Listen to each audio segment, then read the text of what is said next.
Pre-recorded from Joe's mom's basement, it's a rewind episode of the Stacking Benjamin Show. Hey everyone, I'm Griffin the Intern, or like the basement's AC repair guy likes to call me, the Fintern. Whew, summer's in full swing here, and of course, that's when mom's AC decides to go on the fritz. You can smell the summer heat down here during cleanup week, and it's not tulips and daisies, folks. Think more musk, sweat, and stale air, and you get the picture. Isn't there some rule about not having to work in an oppressive workplace? I can't speak too much on that, but if your office does smell like musk and sweat, and you don't work in a basement, I know just the thing to help you network and find the career you love. For our first rewind of the week, I'm turning back the clock to our time with Kathryn Minshew and Alex Cavoulacos. They're the founders of huge career site themuse.com, and they shared some often referenced tips on the new rules of business, networking, and working more effectively at the job you already have. Want to make more money? Be better at your job by listening to today's show. This episode is from 2017, so while the career advice is as fresh as Joe's mom's banana bread, any investment discussions or giveaways are not. Enjoy, Fintern out.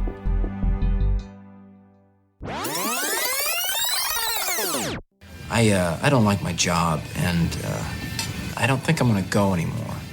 So you're gonna quit? Nuh-uh. I'm just gonna stop going. So you're gonna get another job? I don't think I'd like another job.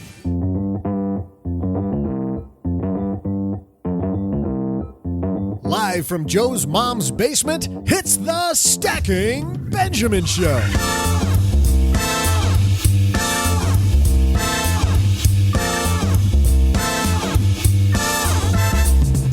I'm Joe's mom's neighbor, Doug, and I gotta say, work can be frustrating sometimes, can it? On most days, dealing with your boss and coworkers is like wetting your pants in a dark suit. You'll get a nice warm feeling, but nobody else notices.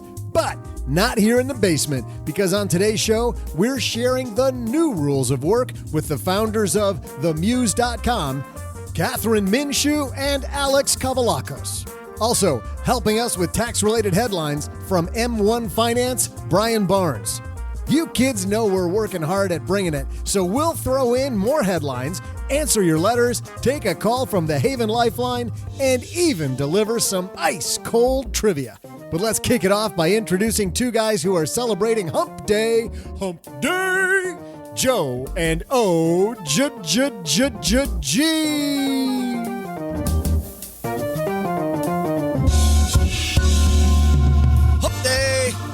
Does that joke ever get old? It does not.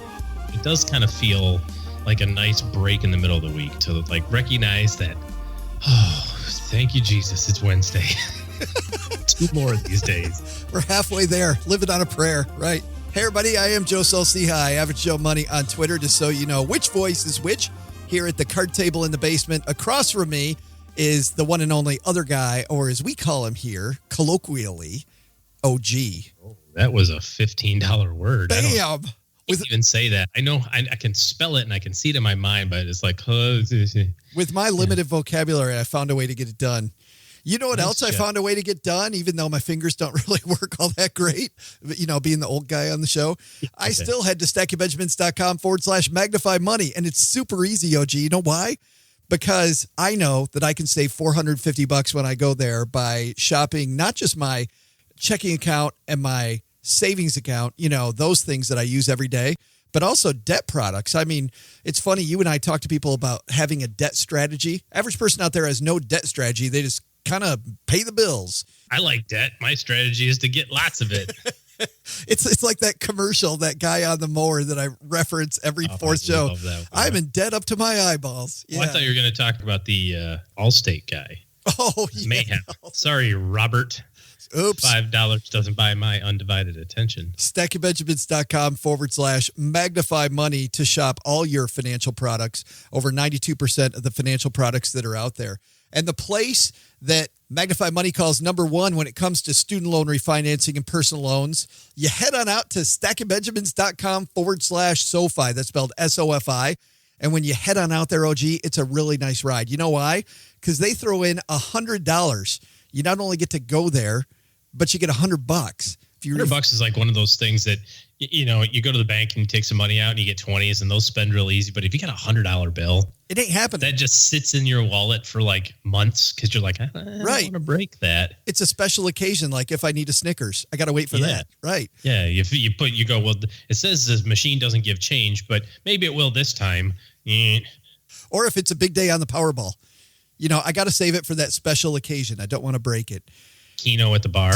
Man, we're a train wreck. Alexander is going to be writing me from SoFi going, maybe we need to talk about... but script, fellas, script. Yes. So if you refinance your student loans or take out a personal loan, you get $100 using our link, stackingbenjamins.com/SoFi. You'll find they have many options to serve you, like flexible loan terms, extremely competitive interest rates. Better yet, they work with members, not just customers. People who do business with SoFi know that they're a different type of company. They'll help you find a new job, invite you to networking events, and roll out a range of services you're not going to find at banks. So whether you're buying a new house, hoping to refinance your existing one, consolidate the student loans, or get your personal debt under control, head to stackingbenjamins.com/SoFi. We're heading to a fantastic show today because Kathryn Minshew and Alex Cavoulacos. Have you been to themuse.com? It's an amazing site. Probably. It sounds like someplace I would go. My favorite site about work. These two women have really rocked it. And I got to tell you, I don't say this lightly. We obviously... Is that another... That's a book that they wrote that you're showing me? Yes, I'm sorry. Is there only one copy of it? I think... I think they're... Well, you know what? This is... So the copy that they send us, because the book is only out this week, you know, the thing about it is this is like a copy that still has mistakes in it and no pictures. And so anyway, you need pictures. That's why I need pictures and cartoons. I can only read the books with like the drawings that explain the words. Right. Like See Dick Run. You need that one. Whoa. Gosh. I haven't talked to you in a couple of days and all of a sudden I'm getting insults thrown at me. Plus, I don't even like to run. So how about that? Move along, people. Nothing to see here. And oh my goodness. So they don't have any of that in there. So I didn't ask them to send you one. But this is a book that is my favorite book about, and I don't say that lightly. It's my favorite book about work. So I'm excited that they're coming to give us some lessons on it. But we got headlines. We got, man, like Doug said, it's a party here in the basement. So let's get it rolling. Hello, darlings. And now it's time for your favorite part of the show, our Stacking Benjamins headlines. Did I just lead with get her rolling? Maybe. What's wrong with that? It's kind of like get her done. It is. Did you say get like G-E-T or did you say G-I-T? I think I only met it halfway. I think I said get her done, which isn't correct. Okay. Yeah, our redneck fans would say you're not really doing it justice there. Yeah. Yeah, you are not 100% Texarkana. No. You're about 70%. I'm on my way, though, baby. Every day I'm here, I get a little more. Our first headline comes to us from Napa-Net. That's the National Association of Plan Advisors. It's those people who manage 401k plans and retirement plans, pension plans. They read this site. This is from Nevin Adams. World's largest asset manager slapped with a proprietary fund suit. We've talked a lot, OG, about these companies that have 401ks offering a lot of their own home cooking inside the 401k and how employees are rebelling. Another one just happened. Another investment manager has been sued by one of its own 401k plan participants for, quote, corporate self-dealing at the expense of a company's own retirement plan. Mr. Adams writes, he says the most recent class action suit was filed in a federal district court in California by former BlackRock employee Charles Bardet.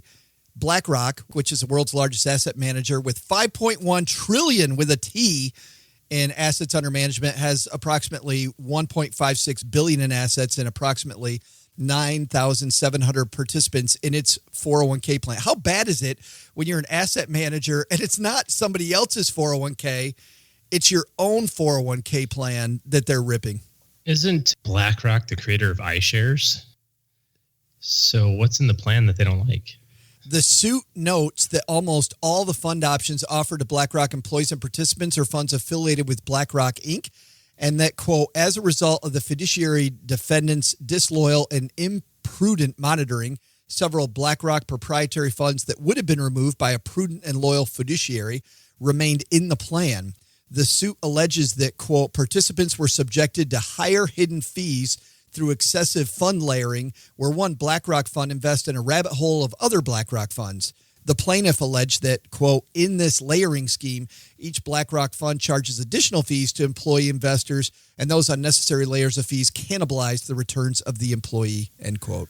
So this guy is saying that there's stuff in there that's not good for you. It sounds like they have target date funds. Should we also sue all the donut manufacturers? Because donuts aren't really good for you either. And but hold on, if we should sue all the physicians in the world right now, because if the physicians were, doing their job, then they would shut down all these donut factories because donuts are bad for you.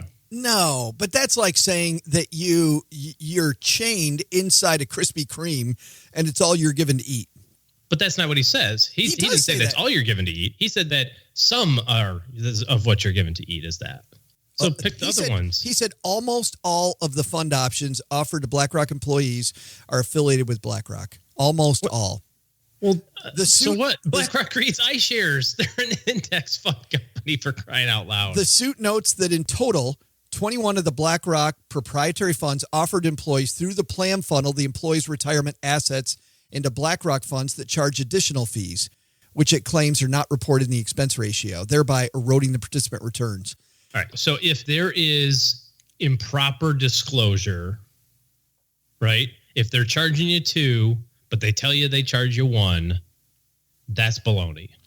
But if they say, here's 40 things, there's these 20 that do this, and here's the other 20 that do this, how do you get ticked off if you go, well, but these 20 I don't like? You should take those 20 out. It's like, well, don't pick them.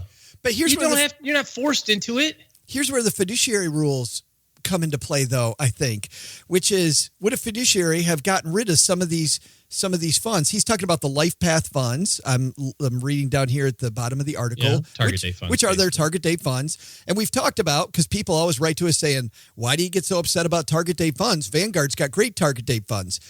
Target date funds aren't mostly built like Vanguard's target date funds. And in fact, in this lawsuit, it says not only does the suit contend that the life path funds underperform the Vanguard target date funds by approximately by approximately 8.5% on average for the period between December 31st, 2010 and December 31st, 2015.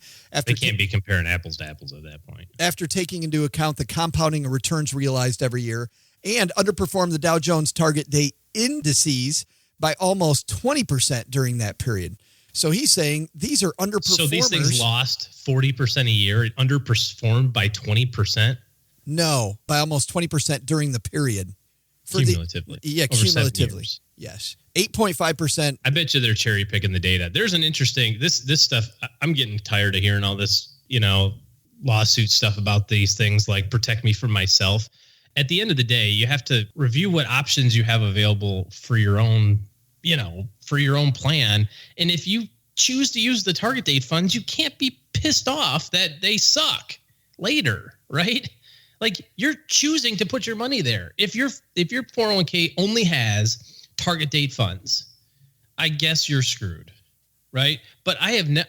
Have you ever seen a 401k, all the list of the options that are only target date funds and nothing else? Well, here's the thing. The number one is that I don't know. I don't know what's in the BlackRock 401k. But what I do know is that I've got 2 things going on here. I've got the fiduciary rules, but I also have, you work for an asset management company. So as an example, we are in the middle of, as you know, hiring somebody to our team, right? We're in the middle of that right now. The very first thing we talk about is, if you're going to be on the team, you got to listen to the show. Unfortunately, I know that's horrible that we're going to demand that. Wait, hold on. Back the truck up. I'm going to check my employment contract and partnership agreement, but I don't remember signing anything that says anything about having to listen to this. I got to listen to this drivel. I live it. Right. But so if you're going to work for BlackRock, shouldn't you invest in BlackRock stuff? I don't think that you have to be forced to do it, but that's not my point. My point here is not that they're good or bad. My point is that you've got a free choice. You can't legislate someone to not put in the crappy option. But you don't have a free choice because the way IRA rules work for most people is that I can't get a deduction on that IRA if I've got a 401k. And if my... No, I'm saying, I bet, again, we're just spitballing here, and we could look it up on Brightscope, which is a great company, by the way. If you've never looked at Brightscope before, you type in your 401k plan, it gives you the good, bad, and ugly about it. But so Brightscope, we could look it up and see what are the fund options in the BlackRock plan. Yeah. And I bet that there's not just the 21 target date funds, which I agree suck, which I agree shouldn't exist, which I agree are laden in fees. But the other half. But you're saying there's another way. There's other stuff, and so now I'm going to get sued because I'm just playing devil's advocate here. I'm going to get sued because I have all of this suite of tools and some of them you don't care for. It's like you go to Ace Hardware to go pick up a hammer and you're like, what are all these weed whips doing here? That's baloney. These are the crappiest weed whips in the world. It's like, well, do you need a weed whip right now? No. Well, then mind your own business. But those suck. Get them away from me. I can't see you. Came here for a hammer. Go get a hammer. Yeah. Nice try. And our second headline comes to us from CNBC. This was written by Darla Mercado. It says, if you cashed out on stocks in 2016, be aware of this tax trap. If you haven't filed your taxes yet, you may know that it's a little late. That was yesterday. But we're going to work on next year's taxes. Brian Barnes from M1 Finance joins us to help us with taxes. Welcome back to the basement, man. Yeah, thanks. I always love it how people are just walking by the basement when I'm talking about stuff that they can help me with. How'd you know we were talking about this? I figured it's that time of year. It was only expected that you would be. Well, how important is it, Brian, for us to minimize taxes in the portfolio? It's definitely important, but let's not get let's not get ahead of ourselves. It's not the most important thing. Don't let taxes dictate your strategy. The biggest thing to notice is you only pay taxes on your gains. And the worst that's going to happen is you're going to pay at your normal, ordinary income rate. And so nobody ever complained about additional income. So, you should always be trying to maximize your gains rather than minimizing your taxes. Have you guys seen that already at M1 where you've got people saying, hey, how come you're not minimizing the taxes more? Or we get it from time to time. I think that, all things being equal, we try to minimize taxes as much as possible, that every dollar that you don't pay in taxes is another dollar in your account that's earning more and compounding. So we do our best to minimize taxes for as long as possible. Yeah, that's it. I want to get into this because you guys and other firms are doing that. But before we get to that, what are some strategies people can use, Brian, to make their tax bill a little smaller for 2017's taxes a year from now? Yeah, for sure. So I think the biggest one is using a tax deferred account. So that's your 401k or your IRA. They have limits on these for a reason. If, they didn't have limits, everyone would put all of their money in here, compound tax free. Pushing as much money in that as possible will only serve to benefit you. Not just you guys. I think there's some other firms doing similar things, but you guys are automating some processes to make the tax bill a little less. Tell me what you're doing at M1. Yeah, for sure. So when you sell a security, what you want to do is sell securities that come at a loss first, so you can book those, carry them forward, and reduce your tax bill. And then if you're booking a gain, you want to first book the long-term gains because it's a lower tax rate than short-term gains. And so all of that at M1 happens automatically without the user having to do anything. See, you're just going in and you're picking the exact lot instead of doing it like first in, first out. Exactly. Yeah, cool. And for people that don't know what you guys do, Brian, we should just say that since you're here helping us. Tell us a little bit about M1. Yes. So M1 is an online brokerage. We allow you to create, organize, and then automate an investment portfolio. And we have a web, iOS, and Android platform. It's very simple, very intuitive, and low cost. Awesome. And we'll have a link to M1 and also to this article from CNBC.com and our show notes at stackingbenjamins.com. Brian Barnes, thanks for hanging out, man. Yeah, thanks for having me. I can't figure out how you hear somebody coming down to the basement that we finally get to talk to them together and you get up to go. Dude, I had to take that call. What are you doing? Brian Barnes. You didn't tell me he was coming. I kind of waved at you with my phone. I was like, I got to take this. And you kind of waved and I guess that wave meant no. And you're killing me. I thought it meant okay. Just Sorry. Absolutely killing me. Did you tell him hi for me anyway? Well, no, I didn't even have a chance to do that. I thought you would come at any point. I thought you'd come back, but I think the lesson there, OG, from Brian, I'll do this one because you have no idea what Brian talked about, but taxes are a big deal but don't let, I like this. He talked a lot about taxes, but don't let taxes wag the dog. You want to make money. The dog, right? Yeah. Make money first, but then also deal with taxes and do it in a smart way like they're talking about and like you talk about with your clients. And then second, 401k lawsuits. It's up to you, I think, to do your homework, OG, regardless of how good or bad your 401k is. And the little bit of fees, right? The difference, that's not the difference why you're going to retire. It's because you're putting in 3%, you should be putting in 15%.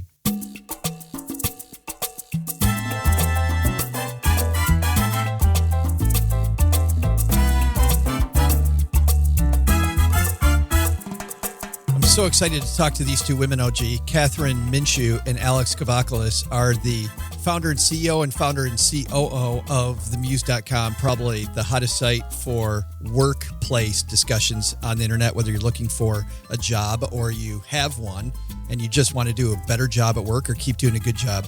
Too bad these women aren't qualified. Listen to this. Kathryn spoken at MIT and Harvard, appeared on the Today Show and CNN, contributes on career and entrepreneurship to the Wall Street Journal and this little publication called the Harvard Business Review. Named a Forbes 30 Under 30 in media and Inc.'s 15 Women to Watch in Tech. Before founding the Muse, she worked on vaccines in Rwanda and Malawi with the Clinton Health Access Initiative and was previously at McKinsey. Oh, is that all? Yeah, nothing going on there. But let's couple her with her COO, Alex Cavoulacos, makes things work at the Muse. She's spoken at WNYC at South by Southwest, named one of Inc.'s 15 Women to Watch in Tech, and Time's 140 Best Twitter Feeds of 2014, frequent keynote on productivity and entrepreneurship. She was a management consultant at McKinsey & Company. I believe that's where they met. Graduated from this little no-name school called Yale University and is an alumna of this little project called Y Combinator. Haven't heard of that either. Two women clearly with nothing going on, know nothing about the new rules of work, which is their new book, The Modern Playbook for Navigating Your Career. Let's get some advice for our careers right now. I'm going to walk over to My Dad Shortwave and say hello to Kathryn Minshew and Alex Cavoulacos from themuse.com.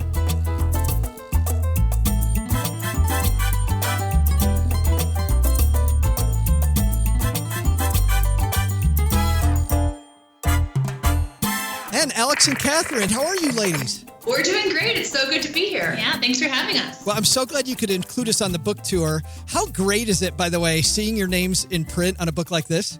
Oh my gosh, it's very surreal and really fun, to be honest. Yeah, walking into a Barnes & Noble and seeing your name on a book on the table it's a life-changing moment. Well, and it's a great book to read because it seems like a culmination of everything that you do at the Muse. Let's start this. You talk about how the world of work has changed for everyone, but how has it changed for the two of you personally? Alex, why don't we start with you? How has the world of work changed for you in the past 10 years?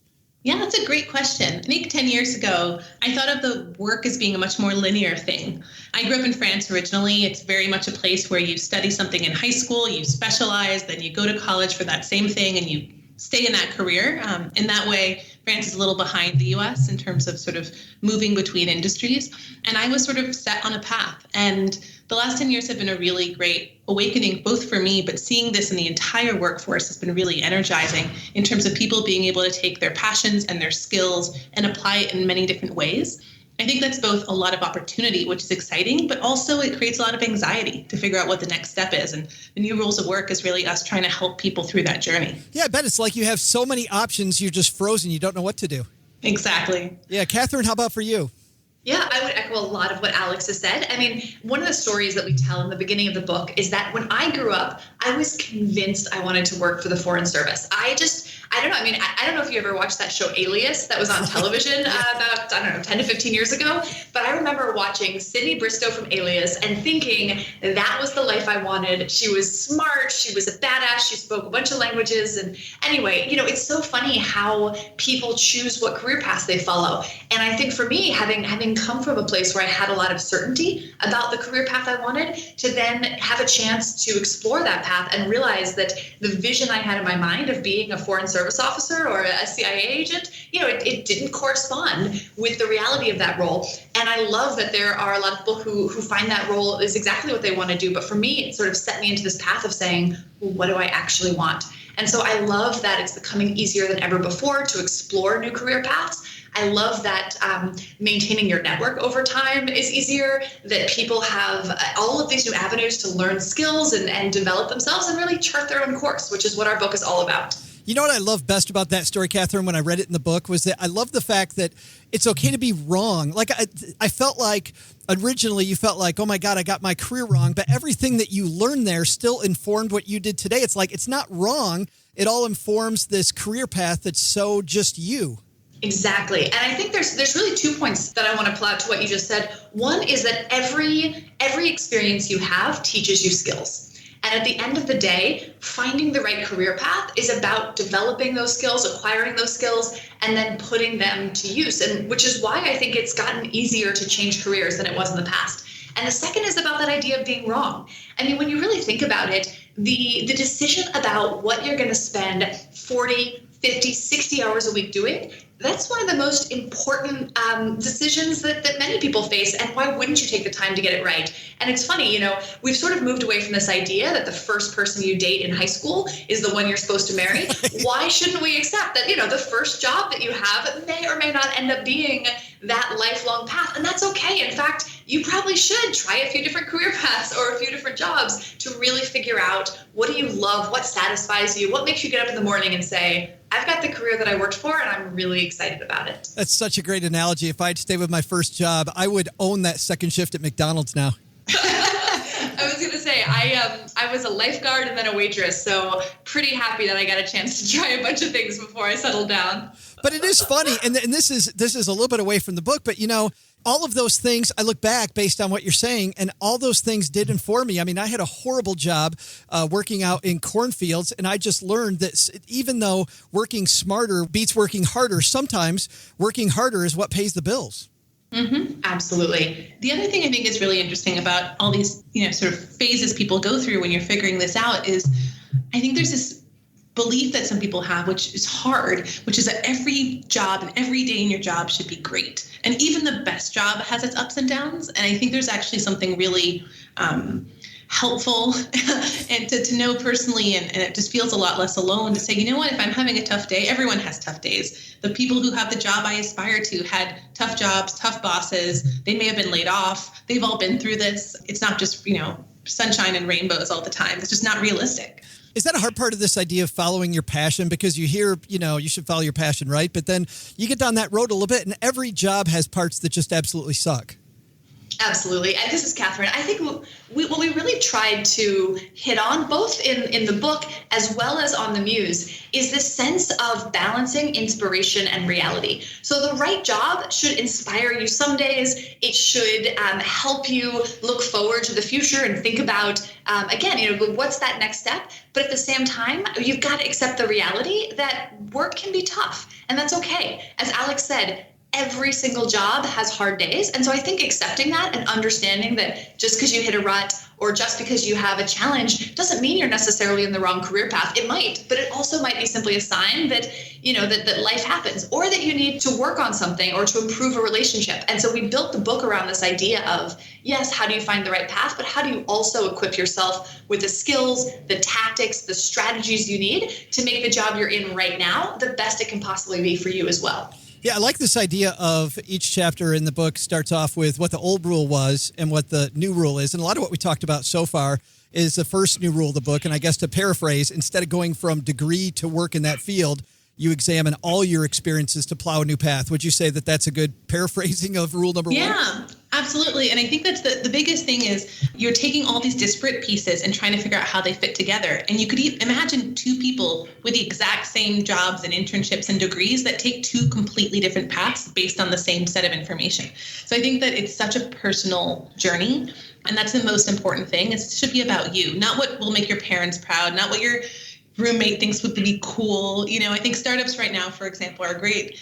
It's a great example of an industry that people think is cool, but it's not for everyone. And so I think doing your homework, doing your research, thinking about what matters to you personally is how you really end up satisfied, and sooner rather than later. Even if you're satisfied with your career right now, at some point you might not be.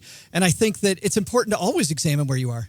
I could not agree more. Yes. And, it's really interesting. I think that, again, going back to your original question about how the world of work is changing, I think one of those big changes is that the career that is right for you at one age is not necessarily going to be right for you 5 or 10 years later. And again, that's okay. In fact, that's kind of an exciting opportunity because as humans, most of us like learning new things and having experiences that change over time. So I often encourage people, you may have had a decade run in a career that you loved, but if you start to lose that passion for it, if you start to feel you're called towards other things, yes, it doesn't mean you necessarily want to quit and run out and do something else immediately, but it's okay to ask yourself, is it temporary things about the job that I should work on or that I should change? Or perhaps am I at a point where I'm looking for something fundamentally different out of my professional life? And that's what we designed the first section of the book to do, really help you look at your values, look at what matters to you, and then align your career path with that.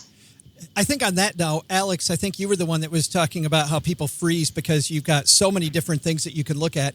Your second new rule in the book, where it used to be finance ran in your family or someone close to you was in that business, that's what you do, right? If my dad was in finance, then I'm in finance. Mm-hmm. But now with all the information out there, like at the Muse or the Bureau of Labor Statistics, LinkedIn, Glassdoor, there's tons of ways to find out about careers. So could we start off with LinkedIn? Because I'm 48 years old and I still don't know how the hell to use LinkedIn. You are not the only one. So LinkedIn, it's a tool like any other, and it's a useful one to get to know and add to your toolbox. I think the two most useful things for an individual are, one, telling your story. So, getting your picture, your bio, your resume up there so that people can find you and bring you opportunities, because always nice to have things come to you. So let's say you're trying to break into the art world and no one in your family or none of your friends have any connection to the art world. Well, 10 or 20 years ago, you'd be out of luck, or you'd have to show up at a museum and see if you could get someone to talk to you. Here, you can actually look people up, see if you have a mutual connection, send them a message, read what they've written online, look at what their path is. Even if they don't speak to you, you can say, hey, I also had a science major and ended up, wanting to be in the arts. I wonder how they got there. And so it's such a wealth of information. Is there a way there to reach out to people, though? Because, I don't want to sound creepy, like, hey, I've been looking at all your stuff online. And how do you approach somebody effectively? Yeah, it's a good question. You obviously don't want to go too far over the line, but I do think showing you've done some homework makes it more successful. So reaching out to someone saying, hey, so-and-so, I came across your background on LinkedIn. I'm also, came from a science background. I'm interested in moving into the art world and saw that you successfully made that transition. So curious to hear, about your path and how you're enjoying XYZ Museum. Would you be willing to do a 15-minute phone call? You'd be surprised how many people say yes. And obviously not 100%, but if even half of the people write back to you and are willing to do a quick call, it gives you access to information that you would never be able to find otherwise. And I'll add, I think one of the things that can be most helpful for that strategy is making sure you're not only reaching out to people who are at the peak of their field. For example, if you reach out to someone who's in Alex's example, the chief curator, they may be getting 5 to 10 inbound requests a week. That doesn't mean that they're not going to respond if you write a great email, but the chance of success is a little bit lower. What I find is so helpful is find those people who are, 5 years ahead of you in their career, maybe even 2-3 years ahead of you. Those people are not asked for their advice as often, and you have a much higher chance of getting a reply if you write a smart, personalized email. I think also, Kathryn, you're probably more likely to get real advice because it just happened lately versus some truisms, from somebody. Mm-hmm. Yes, I couldn't agree more. It's funny. I remember when I was thinking about first starting the Muse and looking to get advice from other entrepreneurs, I remember talking to someone who was so impressive. And yet when they had started their first business, it was like 1989. It was a completely different world. And so while they could give me some overall really inspirational and exciting high-level thoughts, the last time they'd been in my shoes, and specifically in an outsider in an industry where they didn't know a lot of people, it had just been too much time for that advice to be as relevant. And some of the best mentorship and advice that I've gotten comes from people, again, 1 year, 3 years, 5 years ahead, because they've just been in your shoes so recently. That's awesome. I only have 2 more things because I'm looking at the time and we're running out of time. But I love another idea you present early in the book, and then I want to go just take one dip into later in the book. But early in the book, you also talk about this idea of test driving career paths. And I thought that's something that always, if we're following the old rules, seems totally off limits, right? If I'm going to pivot, I'm pivoting for good. But you talk about this idea of, speaking of dipping your toe in the water, maybe doing that. How does that work?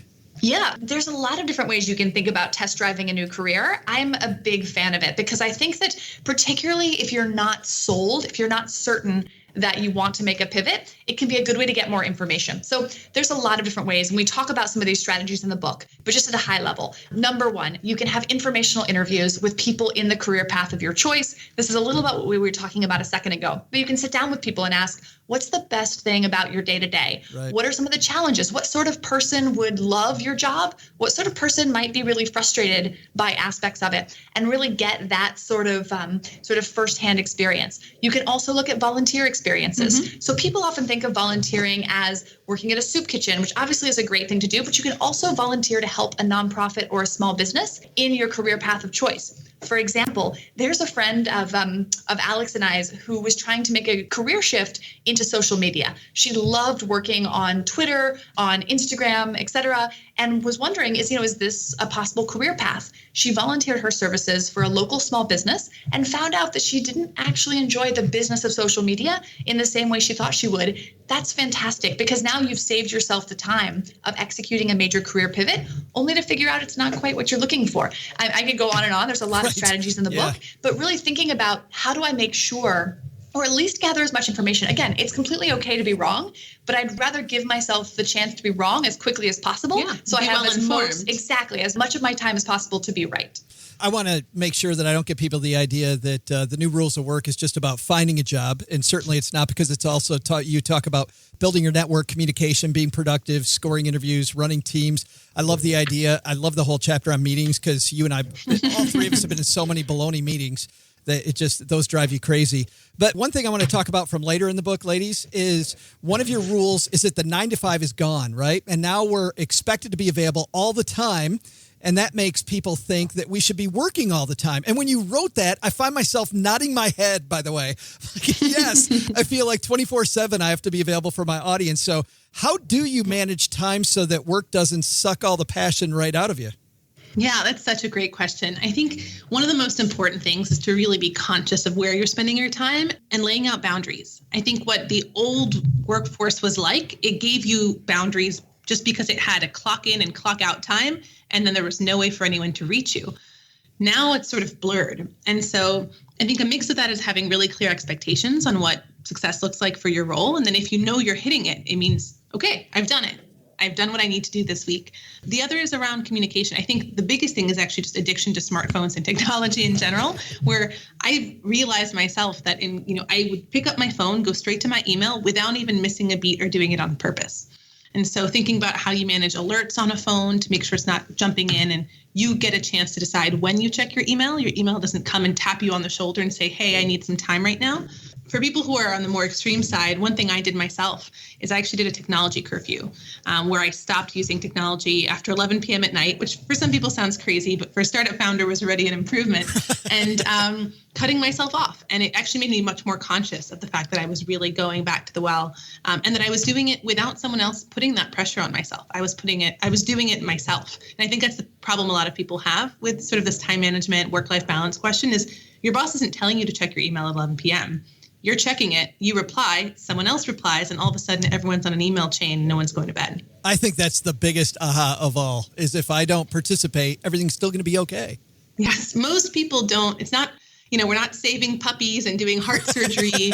I think most things can wait until the morning. And if there's a true emergency and you've made it really clear to people how to reach you, then if no one's, called me on my home line, then everything's fine. Oh, yeah, we really tried to set out these boundaries and rules, and also scripts, so that if someone is in a situation where they feel like they're being asked again and again and again, to work after hours, to exceed their own boundaries, that we also used a couple sections of the book to really help people understand how to articulate what's important to them and to really have that, that open dialogue with your boss where you can have that conversation. Well, just the idea of creating scripts, I think, is another big aha, because so many people think I can go into a meeting and wing it. I was going to say, I think that's one of the things for me that has been so satisfying about seeing the book come together and all of the new rules of work is that, the old way of giving career advice was often just telling people, write a thank you note, tell your boss what you're worth, do this thing. That's hard. It's actually a huge step. Most of the work is in translating that into how you actually do it. And so throughout the book, in every single chapter, we've included emails, scripts, conversations, so that you see exactly how it's done. Now, you should obviously put your own spin on it. You can change it, but we wanted to give you a real life, clear-cut example of what it exactly looks like so that people feel empowered to go out and know exactly how these things work. Yeah, one of my favorite examples, we have an email that someone sent Kathryn that led to us hiring them for a role that wasn't even posted, that we just printed in the book so you guys could see what we received and what worked so well. And then my other favorite is someone else we hired who did their cover letter included a GIF in it and was super personalized, was super fun. And I think when you get that advice, be a little creative and show your personality. It's really hard to know where the line is. So we like, including those examples so you can see exactly what that looks like. The book is called The New Rules of Work, the modern playbook for navigating your career. I already told the two of you, my kids are getting this as graduation presents because I found it was fantastic. Thank you. It was so applicable to where they're at right now. And, I don't want them coming back home, and Mom doesn't want them here in the basement with us. She's already got me here. The book is available everywhere. Absolutely. Nationwide, online, in bookstores. Excellent. And by the way, I love your site, The Muse. And we could have a whole different interview about the two of you, about The Muse and how it started, and because I find that whole story fascinating, but that's for another day. But for the three people out there that have no idea what themuse.com is all about, could you give us a quick walkthrough? Absolutely. We wanted to build the most trusted, beloved place to navigate your career. So we built The Muse. It's a website used by 50 million people every year, themuse.com, where you can get career advice, speak to a career coach, learn new skills, figure out how to navigate tough situations, find a job, and see inside companies by hearing, videos of the offices, real life testimonials from the employees who work there, and really just helping give people every single thing they need to find the career that's right for them. And if you're out walking the dog or you're on your way to or from work, we'll have a link on our show notes at stackingbenjamins.com.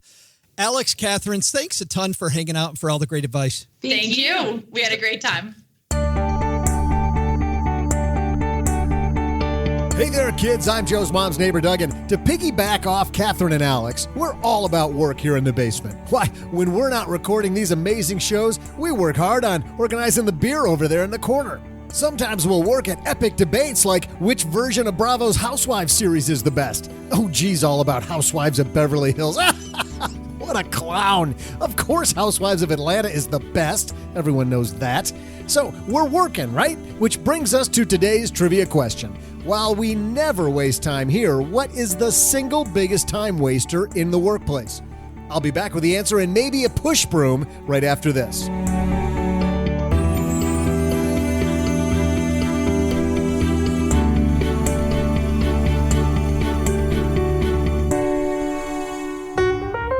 I'm so excited to have two sponsors that we really love that are super helpful to so many people. Our first is Magnify Money. Check them out at stackingbenjamins.com/Magnify Money. And if you're somebody like a lot of us that didn't get an education about money in school, well, guess what? Magnify Money will not only help you compare your checking, your savings, and your credit cards, they also have a graduate guide. What's a graduate guide? Well, Nick Clements, CEO of Magnify Money, told us what it's all about. Right. Well, we went out and we polled recent college graduates who are about 5 years out and said, what are your biggest regrets? And some of their biggest regrets were not handling their student loans right away when they got out of school, organizing them and finding out the best way to pay and manage that going forward. And another was just not learning enough about their personal finances. And so what we've done is based upon the regrets of people who graduated 5 years ago, we put together a checklist so that as long as you follow that list, you at least will not have the regrets, the same regrets that these people have. There it is. Head to stackingbenjamins.com/Magnify Money for you or the graduate in your life to get an education about getting their financial house in order.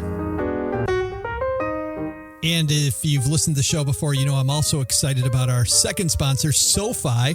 That's SOFI. Head to stackingbenjamins.com/SoFi to check them out. And I've said in the past that you're not going to beat the interest rate on a student loan or on personal loans or mortgages outside of SoFi. However, I've also said you need a high credit score. What is a high credit score, and how does SoFi look at your credit?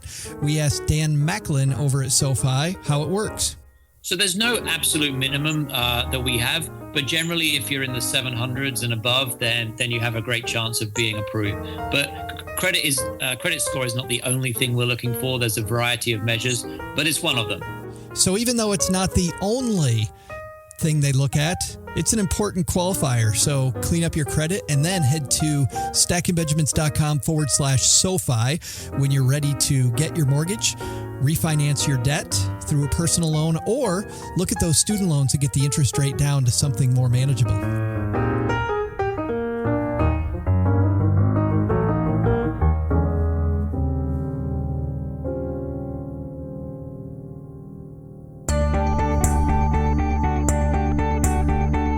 Everyone, Joe's mom's neighbor Doug. Welcome back to my trivia. I once read this leadership book and a chapter mentioned the benefits of power naps. I've been taking power naps upstairs on the couch for years now. I highly recommend it. I don't waste any time at work anymore, and the day just flies by. Before the break, I asked this question: what is the single biggest time waster in the workplace? If you said listening to the Stacking Benjamin show, thank you for the vote of confidence, but that's not right. The answer? Reading the news topped the list at an average of 1 hour and 5 minutes a day. Now back to those other two slackers, because I have a performance-enhancing rejuvenation period calling my name. I'm really digging this hard work stuff. See ya! Performance-enhancing rejuvenation period. I like the sound. I know. I'm all about that, Sounds man. Good. When do we put that in the model week? Doug finally has something there. Holy moly. Hey, let's throw out the Haven Lifeline quickly and tackle some of life insurance's most important questions. Our friends over at Haven Life Insurance Agency, they're disrupting the life insurance industry by focusing on what you value most, your family and your time. That's why they created a high-quality, affordable term life insurance policy you can purchase entirely online. Qualified, healthy applicants, they can skip the medical exam. Head to stackingbenjamins.com/Haven Life now to get a free quote and also to learn about life insurance the modern way. Great note, by the way, from our friend Brittany over at Haven Life. Somebody wrote a review of Haven Life, and it's actually a pretty funny review, and it included us, OG. Hopefully it was all nice things. Yeah, listen to this. 5-star review of Haven Life over at a place called Trustpilot. James says, at first I thought this was a gimmick and later thought, what company would insure somebody without a physical? Discovered Haven Life when listening to Stacking Benjamin's podcast, so I inquired. Signed up for a policy, but not before I asked a million questions to the chat function. Agent was most helpful in giving me straight, focused answers. They helped guide me through the process and made the experience very easy and pleasant. Would recommend. Rates are very affordable. How about that? Great for our sponsor, and thanks for mentioning us, because when you get that back from your sponsor, that's fantastic. Guess we did something right so far. Yeah. Amazing moment for us. Hopefully we get this right. Let's say hello to our friend Gina. Gina, say howdy. Hi, Stacking Benjamin's crew. My name is Gina. I've got a quick question. I just completed the tax course that you offered so that you could help me legally cheat on my taxes. And I pretty much made all my money back plus then some when you explained the American Opportunity Credit that allows a tax credit for tuition that was paid for a student in college. However, I just want to clarify that this is a credit that I take as the parent who paid tuition, or am I wanting to allow my son to take the credit who is the college student? He earned part of his contribution to tuition was scholarship and ours was the cash. So there's my question. Thank you. Thanks for the question, Gina, and glad to hear that she saved money on the course. That's the thing about these courses about understanding taxes. we charge so little for them that if one thing makes your money back, then the rest of it hopefully explodes. With that particular credit, Gina made way more than the cost of the class. And by the way, if you want more on that class, and we should listen to these ahead of time because this totally sounds like we set this up. And we didn't. Gina set this up. But it's stackingbenjamins.com/taxes for the How to Legally Cheat on Your Taxes course. And really, that's just sexy for, we're going to teach you to understand the tax forms. That's all we're really doing is you're going to understand what every line item means. And guess what happens then? Then you go, oh, there's an opportunity I didn't know about. So anyway, OG, let's talk about the credit. Does she take it or does her son take it? It's probably best for her to take it, assuming that her income is profoundly higher than her son's. Generally speaking, her son probably, he's worked a part-time job. He's in school, but I think probably not making $1 gazillion. I think her question is, though, is she eligible to take it, even though he's the one that went to school, not her? Oh, eligibility wise. Absolutely. Yeah. Okay. Yeah. Yes. Yeah. That's easy. She's the one who takes the credit for sure. Yep. Yeah. Awesome. And she's going to save that huge bundle of money because a credit's much better than a deduction, right? I mean, anytime you can get a tax credit, you want to take that. So a deduction, the difference between the two of them, and I know you talked about it probably in the class, but a deduction is going to go before the tax bill. And so it's kind of, lowering your income that is taxed. A credit is going to lower the tax bill. So if you owe $10,000 in taxes, but you get a $2,000 credit, boom, now you owe $8,000 in taxes. So credits are sweet.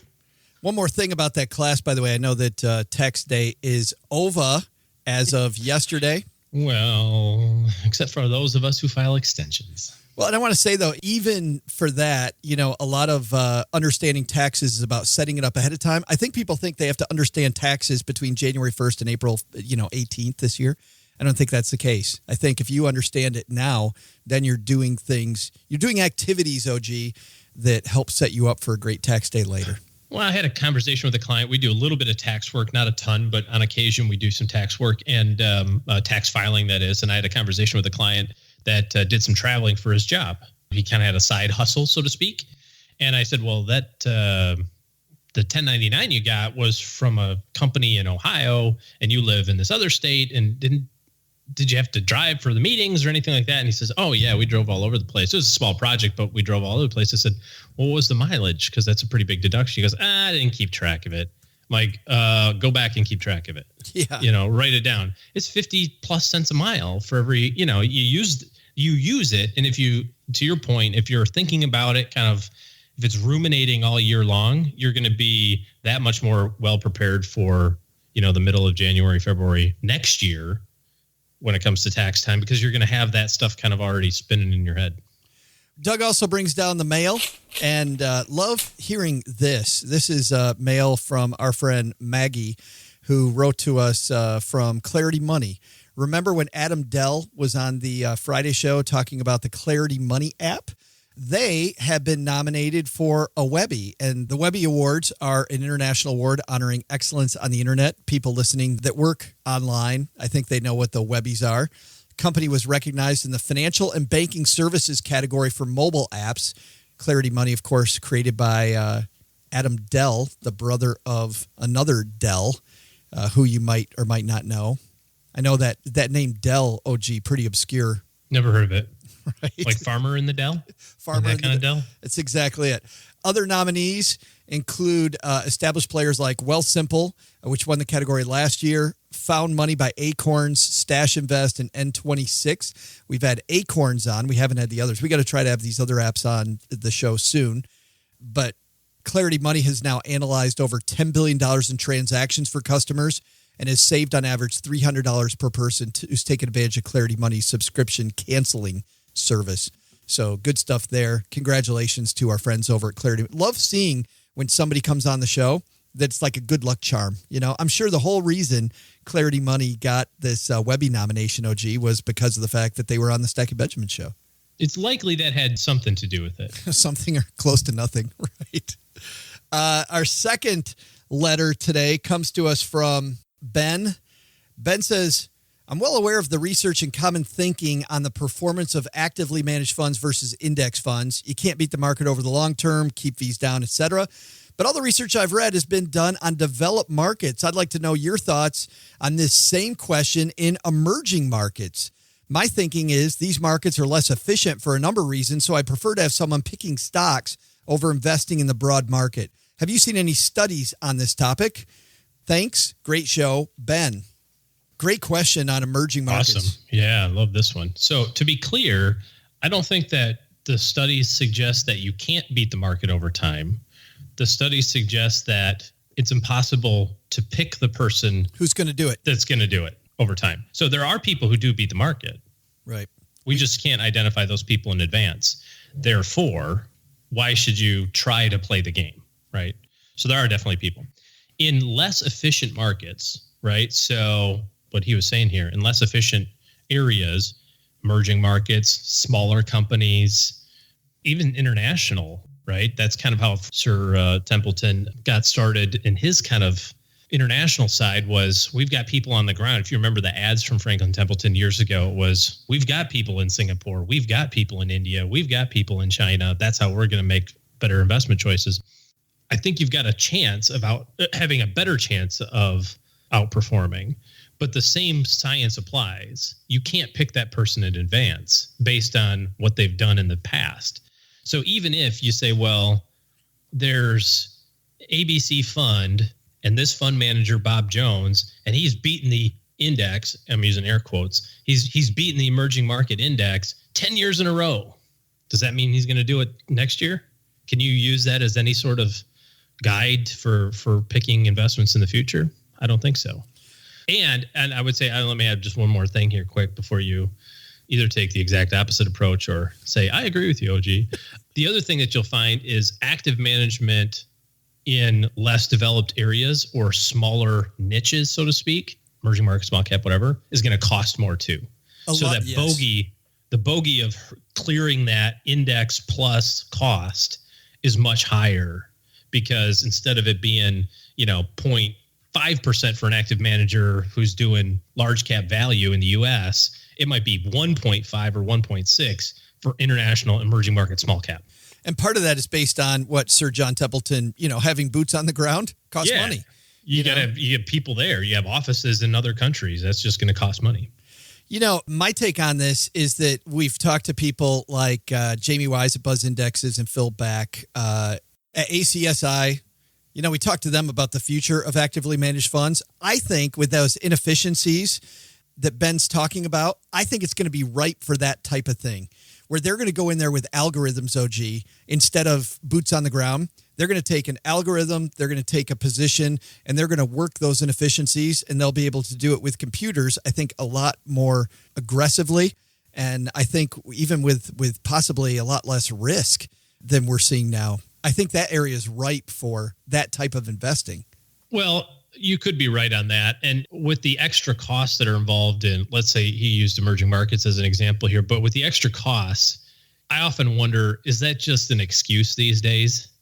With as inexpensive as air travel is, relatively speaking, as inexpensive as telecommuting and Skype and all that sort of stuff, does it really justify that 3-4x cost of investing, here locally, perhaps? Or is that just since that's the bar that's been set, then nobody wants to break the buck, so to speak? And that's where the inefficiency comes in, right? Where you get somebody like Jamie or a Phil that goes, hey, here's an opportunity. Yeah. Yeah, I would much rather stick to the science of investing, which is how we do it, which is to say there are certain areas that we know have a historical likelihood of providing a better investment experience for clients. And those things being, lower price to book companies, and that transcends market. So you can take those pieces of expected returns and apply those to emerging markets and apply those to international, apply those to US, and have a similar experience of quote unquote doing as well or quote unquote beating the market. Although that's not really a goal anyway. It's, that's a whole separate subject, the whole beat the market thing. But I would much rather apply things that have a statistical likelihood of success. So your short answer, since we went around and around on this, is that yes, Ben has a point that they're less efficient, but you're saying sticking with index is the way to go. Yeah. Yeah, sure. You're looking at me like, yeah, but it's a lot more complicated than that. Well, you know. But yeah, caveats that we already just talked about. Yeah, asterisk. This footnote 1, 2, 3, 4, 5, 6, and 7. This whole show has asterisks after it every single episode. Yeah, they do. Yeah. And all sorts of other things. But no, that's a great question. I love it. Nice question. I love me some emerging market. Hey, too late to the party now. Should have been rebalanced into that stuff. I don't know, first of the year. Thanks for the questions. If you've got a question for the show, the best way is the Haven Lifeline. We have 3 people in queue as we record this. So you could be number 4 up there. I've probably got 14 or 15 in the letters queue, but you can certainly send me a letter. I'll give you the link for the Haven Lifeline first, stackingbenjamins.com/voicemail. That's how to get on the Haven Lifeline. And then to send us a letter, joe@stackingbenjamins.com. And for either one of those, by the way, it's really easy. Just head to the Stacking Benjamins homepage, stackingbenjamins.com. You'll see on the top, ask us a question. Click on that link and you'll see the Haven Lifeline up front. We even put the Haven Lifeline up front. It's just telling you. Wink, wink, nudge, nudge. Hey. It's so easy. Click the button, Yep. talking to your computer, hit submit, done. Or go the other way by sending us a letter. Also, if you're looking for good financial planning in your corner, certainly if you've got these more general questions, send those to the show.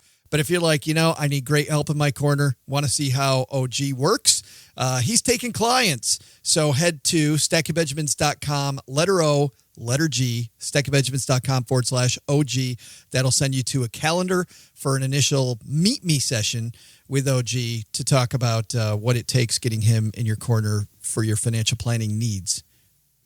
That's going to do it for the show, man. Well, I know Doug's going to say this, but thanks again to Kathryn and Alex for coming down and talking about work. There's so much talk in the media about how many people hate their jobs. And I think when you focus, OG, on loving your job and you kind of go on the attack, it doesn't make the job better. It makes your life better because you spend so much time focused on that. And everybody says to separate who you are from what you do. And I totally agree with that. What you do still is a big part of how you make your day. So why not? Absolutely. Why not make it fun? So for that reason, I think the new rules of work, much, much needed. Thanks also to everybody who's left us a review. Some people have been kind enough to leave us a review. Actually, 345 of you on iTunes have been kind enough to leave us a review. Here's a couple reviews going on Mom's Fridge. This one's from Moam71. Awesome podcast, 5 stars. Really enjoy listening to Stacking Benjamins. OG's amazing and Joe's good too. Thanks. I'm the add-on.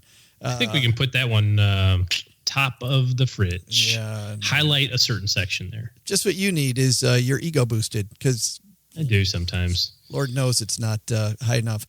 All right, Doug, tell us, what should we have learned on this here podcast today? So, what did we learn today? First, looking for a job or hoping to perform better in your current role? Kathryn and Alex from themuse.com nailed it. Keep that saw sharp. Network. Hone those skills. Second, remember one line from Brian Barnes at M1 Finance. Worried about taxes? You should be. But more important is to focus on making more money. We all want Bill Gates' tax bill, don't we? But the big lesson? Don't get into a discussion with OG about the Housewives show on Bravo. That dude defends his ground. A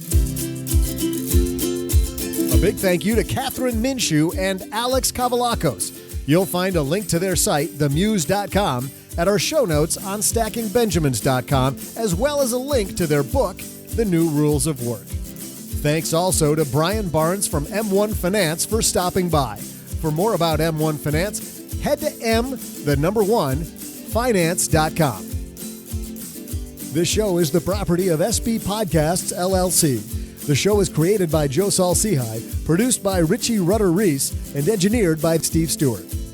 SB Podcasts may receive payment on the show from sponsors and guests in the form of books, giveaway items, discounts, or other remuneration. There's no way you would take advice from these dorks, but like Joe's mom always says, don't take advice from people you don't know. This show is for entertainment purposes only, and before making any financial moves, consult with a real financial advisor. I'm Joe's mom's neighbor, Doug, and I'll share some sage words Joe's mom shared with me about work. She said, Doug, always give 100%. That's why I give 25% on Monday, Up it to 30% on Tuesday, round it down on Wednesday to 20%, slice up another 15% for Thursday, so on Friday I can coast in with only 10%. Joe's mom's a genius.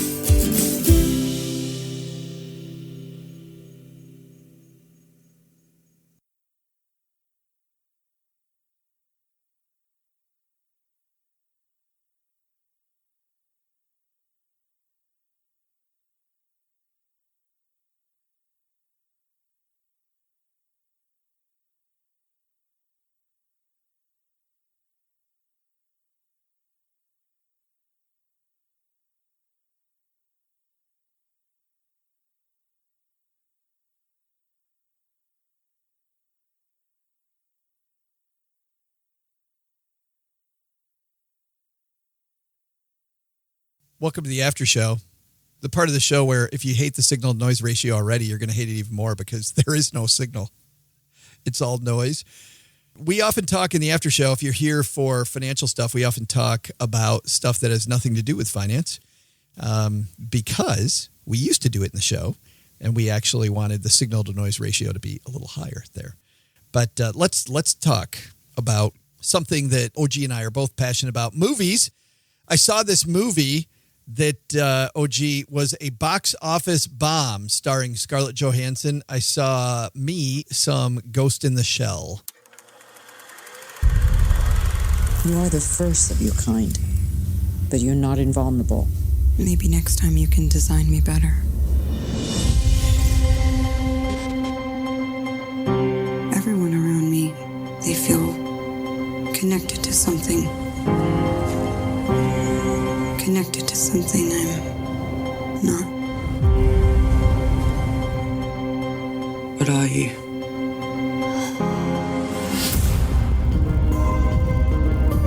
You were dying. We saved you. And now you save others.